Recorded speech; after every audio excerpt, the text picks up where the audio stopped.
ATA for telling my son to punch my nephew. My son, 9, is big for his age, and we try to be aware of that and make sure he isn't too rough on smaller kids. My nephew, 7, is a bit smaller but more aggressive and has hit a lot when he is with my son. My brother and SEL don't do anything and see it as a badge of honor that their son beats up the older cousin. Fast forward to this Thanksgiving, we told my son that if cousin starts getting handsy, that he has to come tell the adults 2 times. After that, he is free to punch cousin in the gut. Within an hour of nephew getting to my house, my son comes down and says he is hitting. The parents just look at me and I say, okay, thanks. Then a little while later, my son comes back down to let us know. Same thing, my brother and SIL just sit there. About 20 minutes later, we hear the crying.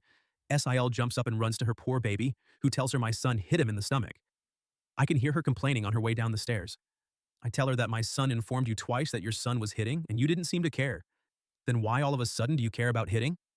My brother just sat there with this face of, my brother has a point I can't argue, and my wife is going to be pissed if I don't say something. So he decides to chime in and say that because my son is bigger, he shouldn't be hitting, and his smaller son surely wasn't hurting my bigger son. I told him that's not the point. My mom took younger grandson's side and said I shouldn't have told him it was okay to hit his cousin.